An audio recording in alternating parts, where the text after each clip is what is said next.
Hi, I'm Mark Miller from Rocky Mountain Flycasters, your local chapter of Trout Unlimited. And I'm Colin Glover, also a member of the Rocky Mountain Flycasters that represents all of Northeast Colorado for Trout Unlimited. As you know, this year's Riverfest theme is recreation. And as many of you know, the Poudre River offers an amazing array of different recreational opportunities for all of us. And Colin, my favorite thing is fly fishing on the Poudre River.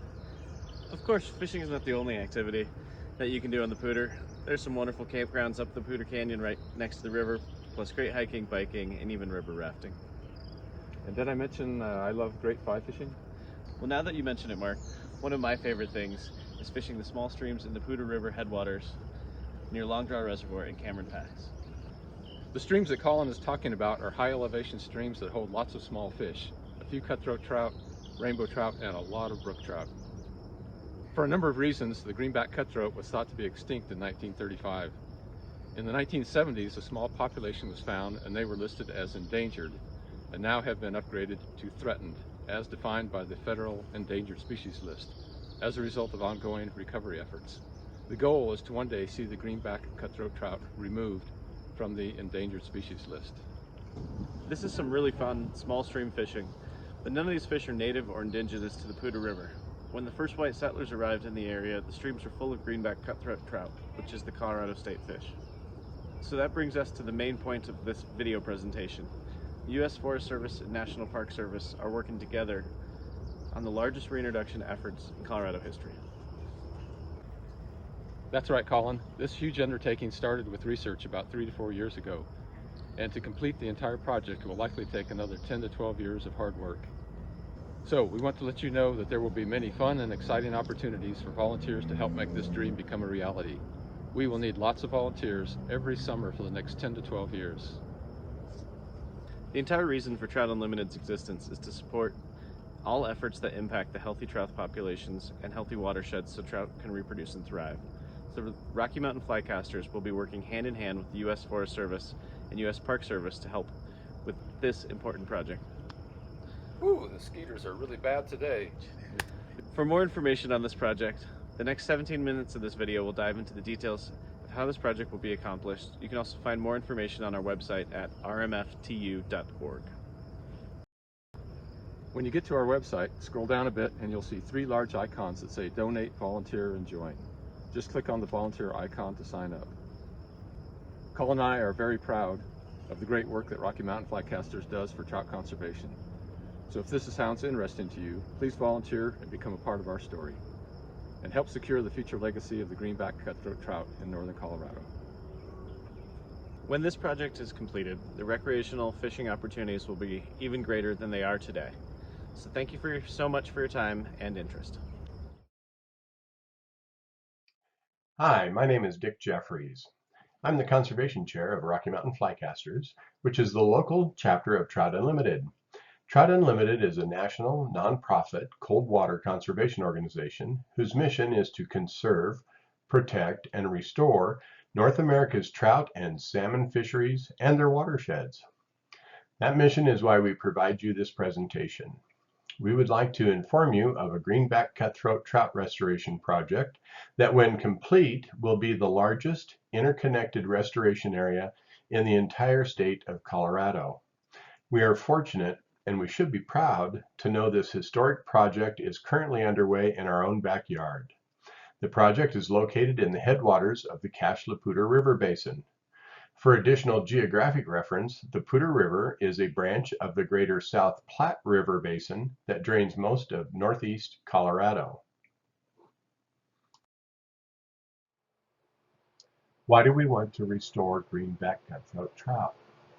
As Americans migrated westward in the mid to late 1800s, the only trout those settlers would have found in the entire South Platte Basin would have been Greenback Cutthroat Trout. In part, as a result of mining operations and water diversions, the Greenback Cutthroat population, as well as most wild trout populations, began to decline.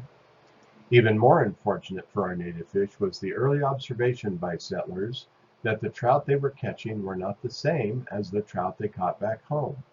So they shipped trout from areas where they lived and placed them in streams throughout the West. Thus the rainbow, brown, and brook trout, so common in our streams today, are all imported non-native trout. These non-native fish, and especially the brook trout, had a devastating effect on our native greenback cutthroat. Competition and predation of the greenback by these introduced non-native trout became so severe we thought the greenback had become extinct. It wasn't until 1957 a small surviving population of greenbacks was found. In 1973, the greenback was listed on the endangered species list. Since then, ongoing efforts of wildlife managers and organizations such as Trout Unlimited have caused the greenback cutthroat status to change from endangered to threatened. In 1994, the greenback cutthroat trout became the official state fish of Colorado. Trout Unlimited is proud to collaborate with the U.S. Forest Service, U.S. National Park Service, U.S. Fish and Wildlife Service, Colorado Parks and Wildlife, Colorado State University, and Water Storage and Supply in this historic restoration effort of our native trout. When complete, approximately 40 miles of interconnected streams and multiple lakes and reservoirs will provide a sustainable environment where greenback cutthroat trout can once again thrive as they did over a century ago. This sanctuary will allow us to enjoy a healthy native greenback fishery for generations to come. The U.S. Forest Service, as the lead agency in this project, has been working with several other federal and state agencies across multiple scientific disciplines to provide necessary research, analysis, and design. Working with these various agencies, Rocky Mountain Flycasters is providing annual volunteer labor groups for field work projects. Colorado State University has ongoing field research in the project area. In exchange for a 30-year access easement for their long draw reservoir operations, Water Storage and Supply deposited $1.25 million into a trust fund account to help pay for the direct project costs. Colorado Trout Unlimited was appointed the trustee of this fund, thus providing for fund transparency and accountability. The $1.25 million represents approximately 40% of the total estimated expense of the project. So, over the coming years, Rocky Mountain Flycasters will be working with others to raise the remaining $2 million.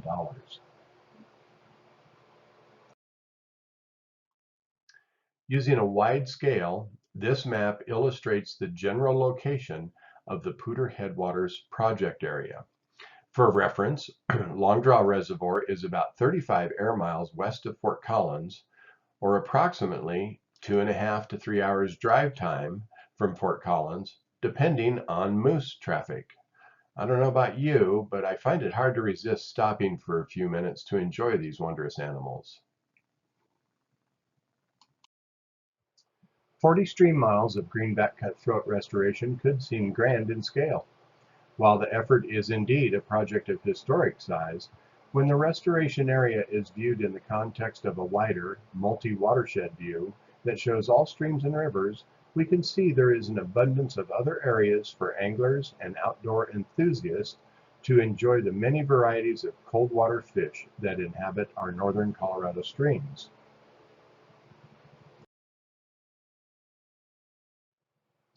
Zooming in on a tighter scale, this map shows more clearly the area of restoration work and the streams, reservoirs, and lakes that will become part of the recovery area.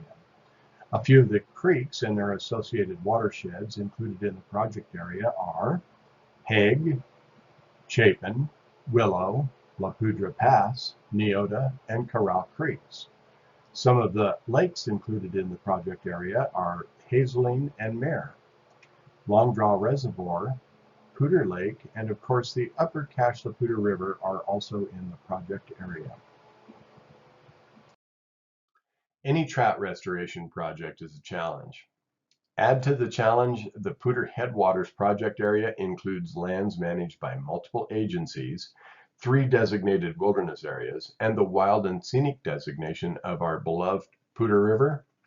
I am confident more than one gray hair has been born as the research and design professionals create structure and implementation procedures that comply with all requisite guidelines. Just a few examples of requirements of barriers in wilderness areas are: barriers must match natural scenic environment. Barriers must appear to be part of the natural landscape, and barriers must be constructed with the minimum tools to limit trammeling in wilderness areas.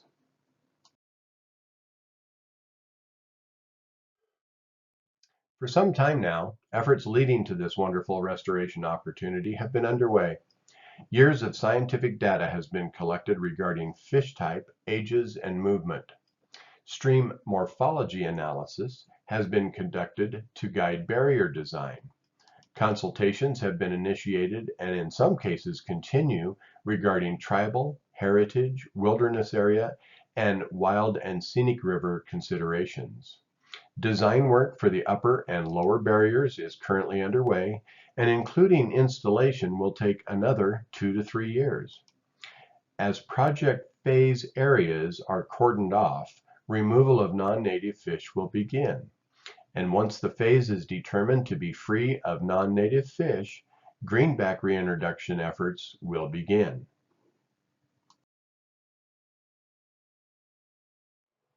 Once all restoration work is complete, temporary barriers will be removed by following the leave no trace ethos. We anticipate each of the 5 phased areas of restoration will take 2 to 3 years to complete. That means the entire project will be ongoing for another 10 to 12 years. I know I speak for all agency partners and Trout Unlimited in sharing our excitement in bringing back the native greenback cutthroat trout to its home waters. The goal of creating a metapopulation of greenback cutthroat trout in the Poudre headwaters is an important step in our journey to eventually see this historic native fish removed entirely from the endangered species list.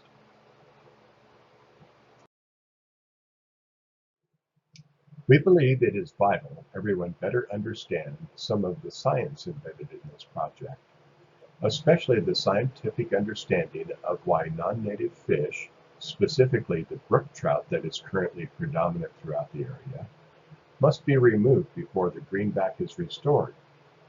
To assist in that understanding, Rocky Mountain Flycasters has prepared a short video that addresses that subject specifically.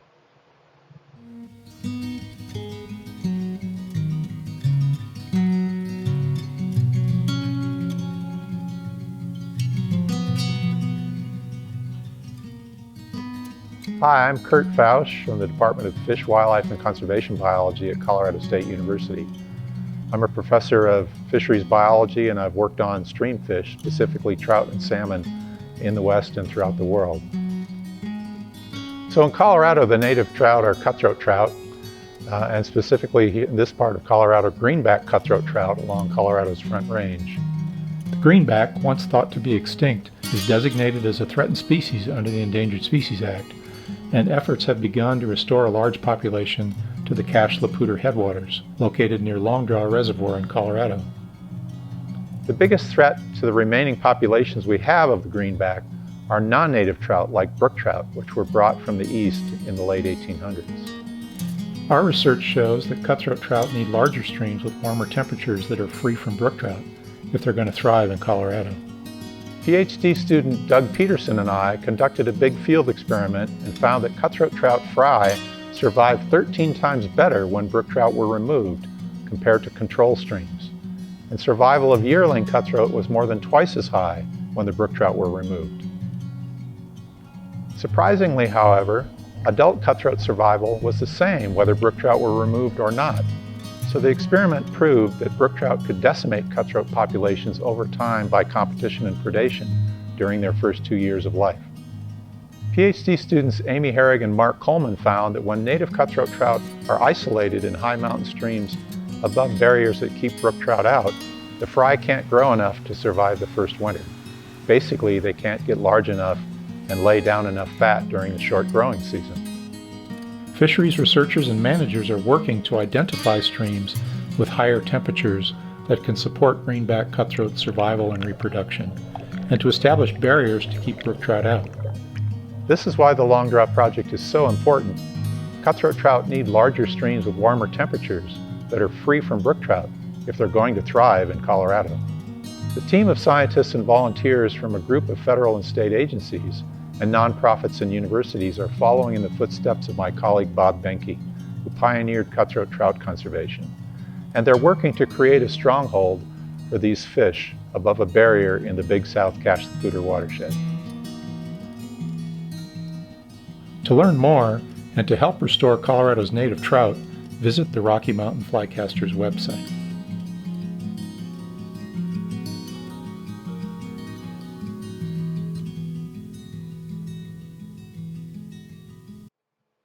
If you visit our website at rmftu.org/conservation/native trout restoration, you can view and download a booklet that tells a little bit about why the eastern brook trout presents such a problem to greenback cutthroat trout restoration efforts.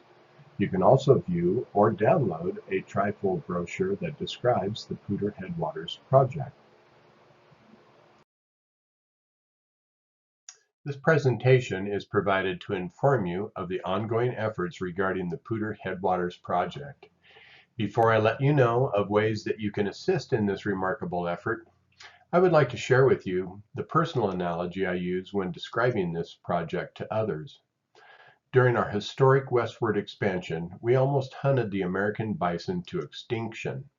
Some years ago, as a society, we recognized what we had done to the bison, and we set forth an effort to restore a small, protected population so future generations could enjoy this majestic creature.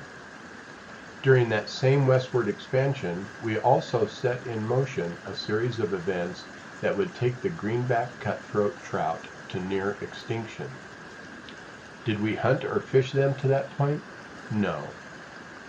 Did our methods of mineral extraction and our diversions to bring water to our farms, towns, and families have an impact on them? Yes. Was it us who introduced the eastern brook trout that were mostly responsible for almost hunting them to near extinction? Absolutely. So just like the American bison, we have now an opportunity to restore a small protected population so you and I, our kids, our grandkids, and future generations can marvel at these remarkable fish and realize why they have been recognized as the state fish of Colorado.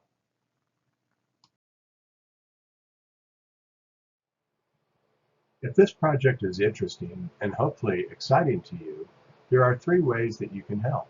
You can volunteer your time, you can make a charitable donation to help us meet our long-term financial budget need, and you can share this information with your friends, families, and business and social networks.